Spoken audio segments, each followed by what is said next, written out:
லவ்தேத்து இயேசுஸ் கிறிஸ்துஸ். இயேசு கிறிஸ்துவுக்கு புகழ். தமிழ் கூறும் நல்லுலகில் வாழும் அனைத்து அன்புள்ளங்களுக்கும் வத்திக்கான் வானொலியின் வணக்கம். இறைவன் உங்கள் உள்ளத்தையும் இல்லத்தையும் தன் அன்பாலும் அருளாலும் அமைதியாலும் இன்றும் என்றும் நிரப்புவாராக.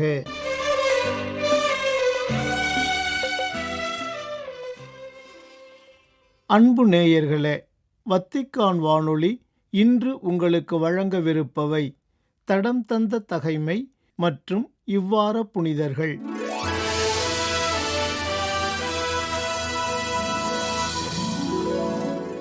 தடம் தந்த தகைமை. சகோதரர்கள் 7 சான்று.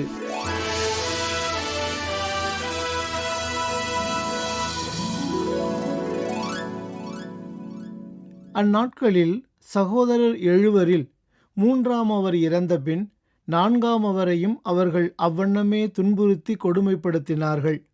அவர் இறக்கும் தருவாயில் கடவுள் மீண்டும் உயிர்த்தெழச் செய்வார் என்னும் நம்பிக்கை எனக்கு இருப்பதால் மனிதர் கையால் இறக்க விரும்புகிறேன். ஆனால் நீ வாழ்வு பெற உயிர்த்தெழ மாட்டாய் என்றார். அதன் பின் 5 கூட்டி வந்து அவரையும் வதைத்தார்கள். அவர் மன்னனை பார்த்து, நீ சாவுக்குரியவனாயிருந்தும் மனிதர் மேல் உனக்கு அதிகாரம் இருப்பதால் நீ விரும்பியதை செய்கிறாய். ஆனால் கடவுள் எங்கள் இனத்தை கைவிட்டு விட்டார் என எண்ணாதே. அவரின் மாபெரும் ஆற்றல் உன்னையும் என் வழிமரபினரையும் எவ்வாறு வதைக்கப் போகிறது என்பதை நீ விரைவில் காண்பாய் என்றார். அவருக்கு பின் 6 கூட்டி வந்தார்கள். அவரும் உயிர் பிரியும் வேளையில், வீணாக நீ ஏமாந்து போகாதே. ஏனெனில் எங்கள் பொருட்டே, எங்கள் கடவுளுக்கு நாங்கள் செய்துள்ள பாவங்களின் பொருட்டே இவ்வாறு துன்பப்படுகிறோம். ஆகவேதான் இத்தகைய வியத்தகு செயல்கள் எங்களுக்கு நிகழ்ந்துள்ளன. ஆனால் கடவுளுக்கு எதிராக போராட துணிந்த நீ தண்டனைக்கு தப்பலாம் என எண்ணாதே என்று கூறினார்.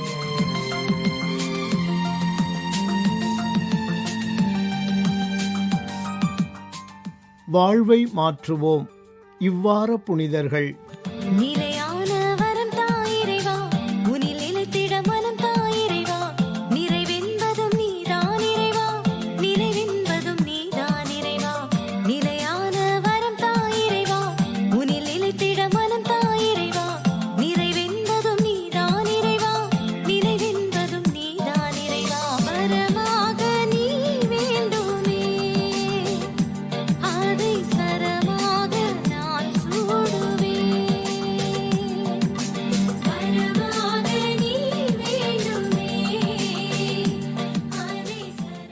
அன்புக்குரியவர்களே, இம்மாதம் 10ஆம் தேதி புனித பெரிய லியோ அவர்களின் திருநாளை சிறப்பிக்கின்றோம். இவர் ரோமையில் பிறந்தவர். உயர்ந்த கல்வி கற்றுக்கொள்ளும் வசதி பெற்றிருந்தார். திருத்தந்தை முதல் செலஸ்டின் காலத்தில் லியோவை தியாக்கோனாக முதலாக சந்திக்கின்றோம். புனித சிரில் இவரிடம் நேரிடையாக கடித தொடர்பு கொண்டிருந்ததிலிருந்து இவரது பெருமை புலனாகிறது.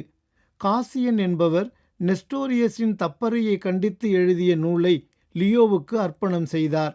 பிரான்சிஸ், ஈட்ரியஸ், ஆல்பினூஸ் என்ற பெருந்தலைவர்களின் போராட்டத்தின் போது அங்கு விரைந்து அவர்களிடம் அமைதியை உண்டு பண்ண சென்றிருந்தார். ரோமையில் லியோ இல்லாதபோது திருச்சபையின் தலைவராக லியோ தேர்ந்தெடுக்கப்பட்ட அவர் ஆற்றிய 96 மறைவுரைகள் இன்று வரை கலங்கரை விளக்கமாக அமைந்துள்ளன. இம்மறைவுரைகளில் பகிர்ந்து வாழ்தல், கிறிஸ்தவ வாழ்வில் சமூக நீதி இவை பற்றி அழுத்தம் கொடுத்திருப்பது நம் கவனத்தை ஈர்க்கின்றது. கிறிஸ்துவின் மனித உருவெடுத்தல் பற்றிய தெளிவான போதனைகளும் இவற்றில் அடங்கும்.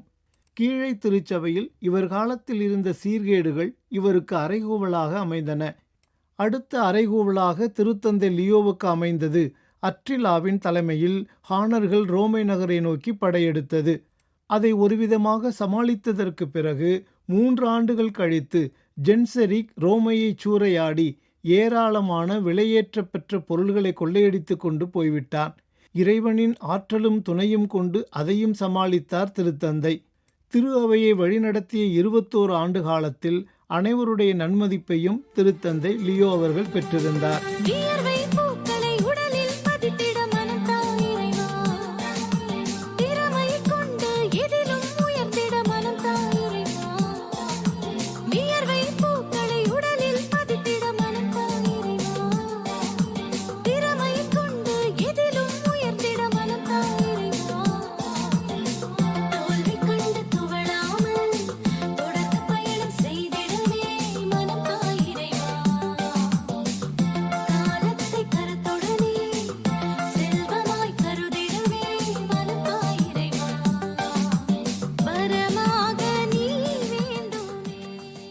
அன்புக்குரியவர்களே, அடுத்து 11ஆம் தேதி நாம் சிறப்பிக்கின்ற புனிதர் மார்ட்டின்.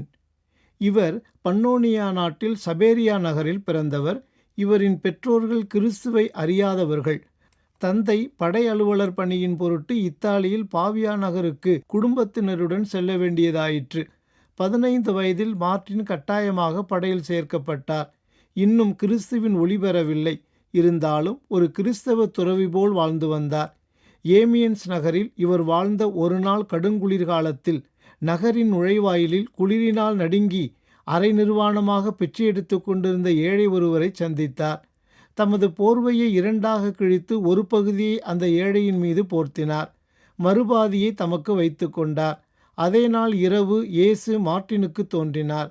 மார்ட்டின், இந்த போர்வையினால் என்னை நீ போர்த்தினாய் என்ற சொற்களை அவர் கேட்க முடிந்தது. இந்நிகழ்வுக்கு பிறகு மார்ட்டின் திருமுழுக்கு பெறுவதற்கு ஓட்டமெடுத்தாராம். இவர் இன்னும் படையை விட்டு விலகவில்லை. இவருக்கு 22 வயது ஆனபோது பிரான்சை சூறையாட அரக்கர் கூட்டம் வந்தது. மார்ட்டின் படையிலிருந்து விடுதலை அடைந்தார். பின்னர் புனித லாரியர் ஆயராக பணியாற்றிய பாய்டியஸ் நகரை அடைந்தார். அவரின் சீடரானார். இச்சூழலில் மார்ட்டினுக்கு தோன்றிய கனவின் அடிப்படையில் சொந்த ஊரான பன்னோனியா சென்று தம் தந்தை தவிர மற்ற அனைவருக்கும் திருமுழுக்கு அளித்தார். சென்ற இடத்தில் ஆரிய பதிதரின் தப்பறையை கடுமையாக சுட்டி காட்டியதால் பிறகு புனித இலாரியர் தானமாக அளித்த ஒரு இடத்தில் தனிமையில் நாட்களை கழித்தார். விரைவில் தவமுனிவர் பலர் அவரிடம் வந்து சேர்ந்து விட்டனர். கிபி 1607 வரை இந்த துறவு மடம் பெரிதாக பெருகி கண்கொள்ளா காட்சியாக அமைந்தது.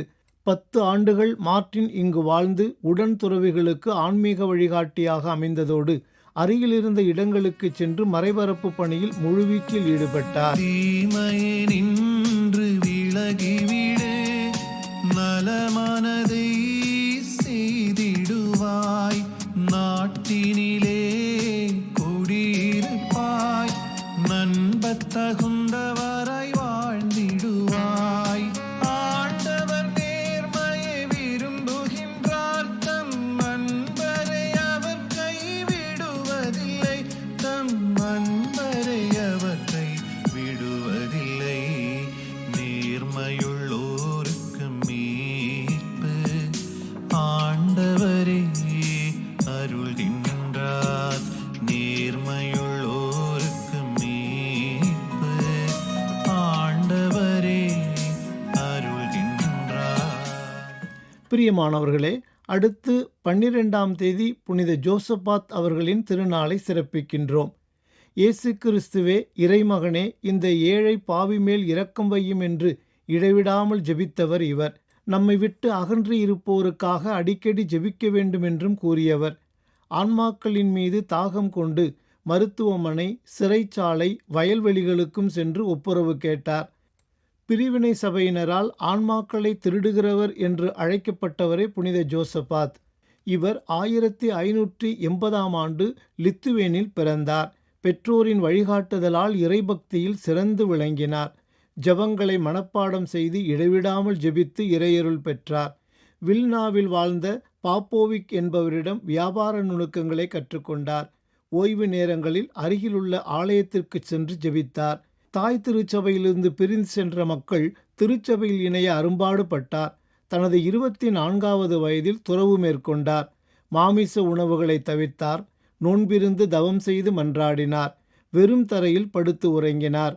தன்னுடைய ஆன்மாவும் அயலானின் ஆன்மாவும் மீட்பு பெற ஆர்வமுடன் உழைத்தார். 1609ஆம் ஆண்டு குருவாக அருள்பொழிவு பெற்றார். ஏழை மக்கள் மீது அளவில்லா அன்பை பொழிந்தார். இவரது அன்பின் பணிவிடைகளால் எண்ணற்ற மக்கள் திருச்சபையில் இணைந்தனர். 1617ஆம் ஆண்டு நவம்பர் மாதம் 12ஆம் தேதி ஆயராகவும் 1618ஆம் ஆண்டில் பேராயராகவும் உயர்த்தப்பட்டார். தனது புனிதமான வாழ்க்கை வழியாக ஆன்மாக்களை மீட்டார். தன்னை துன்புறுத்தியவர்களை அன்பு செய்து மன்னித்தார். இவர் மீது பொறாமை கொண்ட பிரிவின சபையினர் இவரை கொலை செய்து உடலை ஆற்றில் வீசினர். திருத்தந்தை 9ஆம் பத்திநாதர் 1867ஆம் ஆண்டு ஜூன் 29ஆம் நாள் இவரை புனிதராக உயர்த்தினார். அன்பர்களே, அடுத்து நவம்பர் 13ஆம் தேதி இயேசு சபையை சார்ந்த புனித தனிஸ்லாஸ் கோஸ்கா என்பவருடைய திருநாளை சிறப்பிக்கின்றோம். இவர் போலந்து நாட்டில் ராஸ்கோ என்ற நகரில் உயர்குலத்தில் தோன்றியவர். 1564ஆம் ஆண்டு தம் சகோதரருடன் கல்வி கற்க வியன்னாவுக்கு அனுப்பப்பட்டார். சென்ற இடத்தில் ஒரு பெந்தகோஸ்தே வீட்டில் தங்கியிருந்தார். ஒருமுறை இவர் கடும் காய்ச்சலால் படுத்த படுக்கையாகிவிட்டார். அந்நிலையில் தம் அண்ணனிடம் தமக்கு திருநற்கருணை வழங்க ஒரு குருவானவரை அழைத்து வருமாறு கேட்டார். பலமுறை கேட்டும் பயனில்லை. அண்ணன் எரிச்சலுடன் இவரை தடியால் அடித்துவிட்டு ஓடிவிட்டான். இந்நிலையில் புனிதர் நற்சாவுக்கு பாதுகாவலியான புனித பார்பராவிடம் உருக்கமாக வேண்டினார். அவரது வேண்டுதல் கேட்கப்பட்டது. ஒரு நள்ளிரவு இருள் படர்ந்திருந்த இவரது அறையில் எதிர்பாராமல் ஓர் ஒளி தோன்றியது. பார்பராவும் 2 வானதூதர்களும் அங்கே தோன்றினர். அந்த வானதூதர்களில் ஒருவர் தனது கையில் திருநற்கரணியை ஏந்தி நின்றார். புனிதர் முழங்காலிட்டு அதனை பக்தியுடன் பெற்றுக்கொண்டார். உடனே நோய் நீங்கி நலமடைந்தார். இன்னொரு நாளும் ஒரு புதுமை நிகழ்ந்தது. மீண்டும் இவரது அறையில் ஓர் ஒளி தோன்றியது. உடனே மரியன்னை குழந்தை இயேசுவுடன் தோன்றினார். புன்முறுவலுடன் மரியன்னை சற்றே குனிந்து ஸ்தனிஸ்லாசிடம் தம் மகனை கொடுத்தார். இயேசு பாலனும் தம் கைகளால் புனிதரை தழுவினார். இந்த நேரத்தில் மரியன்னை புனிதரை புதிதாக தோன்றிய இயேசு சபையில் சேருமாறு கூறிவிட்டு மறைந்தார். தந்தையோ இதற்கு உடன்படவில்லை. எனவே புனிதர் தம் 17 வயதில் சாக்கு துணியை தம் மீது போட்டுக்கொண்டு கால்நடையாக ரோமை நோக்கி புறப்பட்டார். முதலில் ஜெர்மனியை அடைந்து பீட்டர் கணிசியிடம் தம்மை சபையில் சேர்க்க வேண்டுமென கேட்டார். ஆனால் சூழ்நிலையின் காரணமாக ரோமை செல்வதே மேல் என்று கணிசியை சொல்லிவிட்டார். அதனால் மேலும் 800 கல் தொலைவு நடந்து ரோமையை அடைந்தார் புனிதர். அங்கே பிரான்சிஸ் போர்ஜியா இவரை சபையில் சேர்த்து கொண்டார். 9 மாதங்களே இவர் இளந்துறவு நிலையில் இருந்தார். அதற்குள் நோயினால் தாக்கப்பட்டார். இவர் மரியன்னையிடம் ஆழ்ந்த பக்தி கொண்டிருந்தவர். தம் இறப்பு அண்மையில் இருப்பதை உணர்ந்தார். அன்னையின் விண்ணேற்ற பெருவிழாவன்று தாம் இறக்கப் போவதாக கூறி வந்தார். ஆகஸ்ட் 14ஆம் நாள் நள்ளிரவில் அவரின் முகம் ஒளிர்ந்தது. அருகில் இருந்த ஒருவரிடம் மரியன்னை கன்னியர் பலருடன் என்னை விண்ணகம் எடுத்துச் செல்ல வந்திருக்கிறார் என்று சொல்லி புன்முறுவலுடன் தம் ஆன்மாவை இறைவனிடம் கையளித்தார். பிரியமானவர்களே, அடுத்து நவம்பர் 14ஆம் தேதி இயேசு சபையை சார்ந்த புனித ஜோசப் பிங்கத்தெல்லி என்பவருடைய திருநாளை சிறப்பிக்கின்றோம். ரஷ்யாவை ஆண்டு வந்த அரசி கேத்தரின் மட்டும் இயேசு சபையினருக்கு அடைக்கலம் தந்திராவிடில் இயேசு சபைக்கு எல்லா இடங்களிலும் எதிர்ப்பு மேலிட்டதானால் திருத்தந்தையின் ஆணைப்படி எல்லா நாடுகளிலும் இயேசு சபை தடை செய்யப்பட்டிருக்கும்.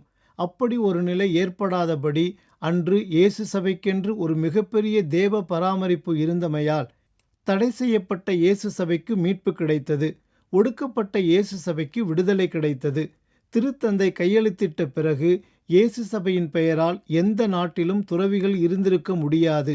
ஆனால் தெய்வச் செயலாக ரஷ்யாவில் மட்டும் சபை மூடப்பட்டதற்கான திருத்தந்தையின் அறிவிப்புக்கு சூழ்நிலை காரணமாக இடமில்லாமல் போயிற்று. அதனால் அங்கு புகலிடம் பெற்ற இயேசு சபையினர் பிங்கத்தெல்லியின் தலைமையில் தங்கள் பணியை செய்து வந்தனர். இந்நிலை 50 ஆண்டுகள் நீடித்தது. 1737 ஸ்பெயினில் சரகோசா நகரில் பிரபு குடும்பத்தில் பிறந்தவர். குருப்பட்டத்திற்கு பின்பே தனது ஊரிலேயே பரம ஏழைகள் மத்தியில் பணியாற்றினார் இவர். இயேசு சபை தடை செய்யப்பட்ட போது இவருடன் ஸ்பெயினிலிருந்து மட்டும் 5000 இயேசு சபையினர் நாடு கடத்தப்பட்டனர். போர்த்துக்கல்லில் இயேசு சபையினர் கடுமையாக தடை செய்யப்பட்டனர். பிரான்ஸ், பெல்ஜியம், இத்தாலி முதலிய நாடுகளிலிருந்து இயேசு சபையினர் விரட்டியடிக்கப்பட்டனர். எத்தனையோ இடங்களில் மிக இன்னலுற்று கடற்பயணம் செய்து கரையை அடைந்தாலும் கரைக்கு வர அனுமதிக்கப்படவில்லை. இந்த சூழ்நிலையில்தான் முதலில் கோர்சிகாவிலும் பிறகு பெர்ராவிலும் பின்னர் ரஷ்யாவிலும் நாள்களை கழித்தனர். அப்போது பிங்கத்தெல்லி தினமும் அவர்களுக்கு இருந்த சிறப்பான தேவ பராமரிப்பை எடுத்து கூறி வந்தார். இயேசு சபை தடை செய்யப்பட்ட போது அதன் அங்கத்தினர்கள் 23,000 பேராக இருந்தனர். இறுதியாக ரஷ்யாவிலிருந்தே இயேசு சபையுடன் தொடர்பு கொண்டு பார்மாவில் ஒரு இயேசு சபை மறைமாநிலம் உருவானது. இவர்தான் நவதுறவியரை கவனிக்கும் பொறுப்பையும் ஏற்றிருந்தார். நாளடைவில் இத்தாலியின் மறைமாநில தலைவர் பொறுப்பை ஏற்றார். அவருக்கு 73 வயதாகும்போது 1811ஆம் ஆண்டு இறைவனடி சேர்ந்தார். இவர் இறந்து 3 ஆண்டுகளுக்கு பிறகு திருத்தந்தை 7ஆம் பத்திநாதர் திருச்சபை முழுவதிலும் இயேசு சபையை மீண்டும் உயிர்ப்பித்தார். அன்பர்களே, அடுத்து நவம்பர் 15ஆம் தேதி புனித பெரிய ஆல்பர்ட் என்பவரின் திருநாளை சிறப்பிக்கின்றோம். ஜெர்மனியில் டான்யூப் நதியோரத்தில் லெவிங்கன் என்னுமிடத்தில் இவர் பிறந்தார். பதுவை நகரிலும் பாரிஸிலும் கலைகள் பல கற்றார். பிறகு டொமினிக்கன் சபையில் சேர்ந்தார். அங்கு படிப்பு சற்றே கடினமாக தோன்றவே ஒரு நாளிரவில் யாருக்கும் தெரியாமல் ஓடிவிட எண்ணினார். யாரும் பார்க்காத முறையில் சுவரேறி குதிக்க முயன்றார். அப்போது மரியன்னையின் குரலை கேட்டார். ஆல்பர்ட், உனக்கு அனைத்து வரங்களையும் பெற்றுத்தர என்னால் இயலும் என்பது உனக்கு தெரியாதா? உன் அறைக்கு போ என்ற வார்த்தைகளை கேட்டவுடன் தன் அறைக்கு சென்றார். அன்று முதல் படிப்பு அவருக்கு எளிமையாக இருந்தது மட்டுமன்றி முதல் மாணவராகவே தேர்ச்சி பெற்று வந்தார். இவர் இயற்பியல், வேதியியல், வானியல், மினராலஜி, தாவர இயல், பயாலஜி முதலிய கலைகளை பற்றி விரிவாக எழுதியுள்ளார் என்பதை விட நமக்கு வியப்பை ஏற்படுத்த வேண்டியது அரிஸ்டாட்டிலின் தத்துவ ஞானத்தையும் கிறிஸ்துவ வேத கலையையும் ஒருமுகப்படுத்தினார் என்பது மட்டுமே. அரிஸ்டாட்டிலின் தத்துவ ஞானத்தை கிறிஸ்தவ ஒளியில் காண்பித்து விட்டார் என்பதை இவரது மிகப்பெரிய சாதனை என்று கூறலாம். இவரது மாணவர் புனித தாமஸ் அக்வினாஸின் போதனைகளும் எழுதியவைகளும் தாக்குதலுக்கு உள்ளான போது, அதுவும் பாரிஸ் நகர் ஆயர் ஸ்டீபன் இதற்கு காரணமாயிருந்த சூழலில் பாரிஸ் விரைந்தார். ஆல்பர்ட் தாமஸ் அக்வினாஸின் கருத்துக்கள் அனைத்தும் சரியானவையே என்று வெற்றிகரமாக வாதாடினார். பல குருமடங்களிலும் திறம்பட கற்றுத்தந்தார். ரீகன்ஸ்பர்க் நகரின் ஆயராக உயர்வு பெற்ற பின் எங்கெல்லாம் ஒற்றுமை சீர்குலைந்திருந்ததோ அங்கெல்லாம் அதனை நிலைநாட்ட அரும்பெரும் முயற்சிகள் செய்தார். பல அரிய பெரிய நூல்களை எழுதியுள்ளார். பிரான்ஸ் நாட்டினரையும் ஜெர்மனி நாட்டினரையும் பொஹிமியா சிலுவை போருக்கு தயாரித்தார். அரிஸ்டாட்டில் என்ற புகழ்வாய்ந்த தத்துவஞானி தந்த ஞானத்தை கிறிஸ்தவ நற்செய்தியின் ஒளியில் ஒளிரச் செய்த பெருமை இவருக்குரியது. இவருக்கு மறைவல்லுநர் பட்டம் அளிக்கப்பட்டுள்ளது. மேலும் இவர் புனித அக்வினாஸ் தோமையாரின் ஆசிரியர். இவரது காலத்தில் மரியன்னையை புகழ்ந்து இவர் எழுதிய அளவுக்கு வேறு யாரும் அவ்வளவு விரிவாக எழுதவில்லை என்பது சிறப்புக்குரியது. பாவங்கள் நீங்கி பரிசுத்தராகி பரமனுக்காய் வாழுவோம். பாரெங்கும் இயேசு நாமம் விளங்க ஒளியினை வீசுவோம். பாவங்கள் நீங்கி பரிசுத்தராகி பரமனுக்காய் வாழுவோம். பாரெங்கும் இயேசு நாமம் விளங்க ஒளியினை வீசுவோம். எரிந்து எழுந்து சுடர் விடுவோம். இயேசுவின் அன்பினை காட்டிடுவோம். தீபமாய் சாட்சியாய் பிரகாசிப்போம். தீபமாய் சாட்சியாய் பிரகாசிப்போம்.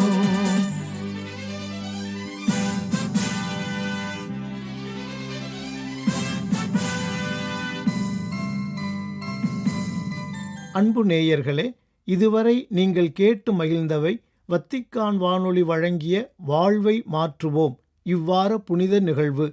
இத்துடன் வத்திக்கான் வானொலியின் இன்றைய நாள் நிகழ்வுகள் நிறைவு பெறுகின்றன. உங்கள் செவிமடுத்தலுக்கு நன்றி. வணக்கம்.